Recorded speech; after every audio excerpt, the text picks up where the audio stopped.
Hello everybody. Today we're taking a look at a bicycle, a customer's bicycle, and it had an issue with the bottom bracket and the brakes. We'll start off with the bottom bracket.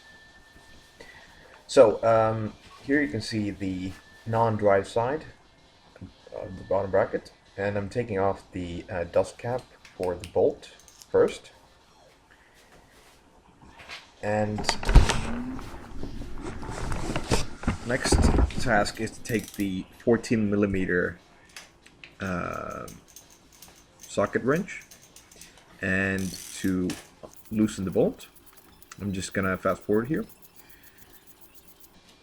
And after the bolt has been taken out, just showing it to you. After the bolt has been taken out, I'm gonna take the crank puller and I'm gonna thread it into the crank itself. First off, I'm gonna make sure it's finger tight, not too tight. And after that, I'm gonna thread in the puller itself, or the extractor, depending on how you want to name it. Now, this might need a lot of force because sometimes the crank is corroded and it's very sometimes it takes a lot of force because the crank can be corroded, or if it's forced too far on the bottom bracket axle. All right. So now the crank is loose, and I'm just putting away my crank puller. And the next step now is to clean the inside of the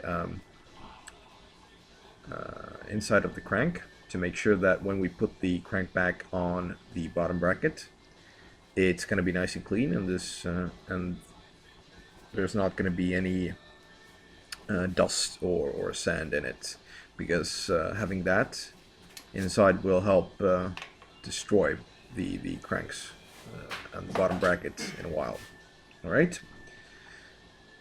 So now the next thing is the locking nut for the non-drive side bottom bracket cup. I'm just cleaning it off again to make sure it's nice and clean.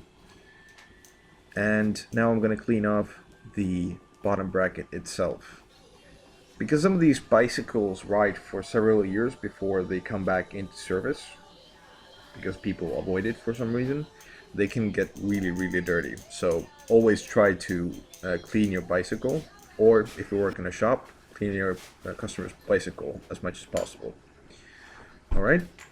So because this isn't a traditional bottom bracket, I'm just showing you the flex in the cups. Because this isn't a typical bottom bracket, it doesn't need the special tool, but rather a very large adjustable wrench. So I'm just gonna size it up for the cup, and then I'm gonna tighten the cup slightly. Then I'm gonna test again to see if it's loose, if it's looser, or if it's better, if it's tighter. I can still feel that there's some looseness inside, so I'm gonna tighten it again.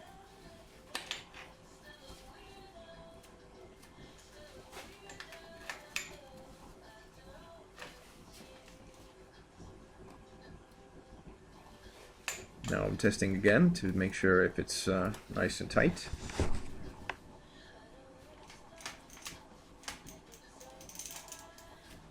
Alright, so it seems to be nice and tight. And now I'm going to put on the locking. I'm just going to clean the thread outside the thread, so I can put the lock ring back on nicely. And yeah, I'm showing you that it is pretty dirty before cleaning.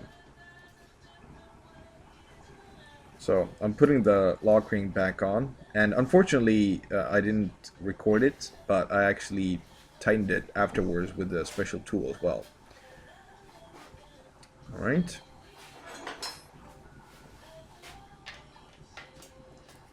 So I changed the angle a bit, and now I'm putting the crank back on. Just make sure you put the crank on the right way, so you don't have strange angles between your left and right crank. And now I'm putting in the 14mm bolt, the crank bolt. And here I decided to drop it apparently. Fortunately, nothing broke, well, that's good. And that's pretty much how you adjust a bottom bracket, which is not the cartridge type, but rather has loose bearings. So it's a little bit more tricky to adjust it so it runs really well, but with a little bit of trying, or with a little bit of trial and error, you can get it to run really well. And last but not least, put on the dust cover. Alright, thanks for watching.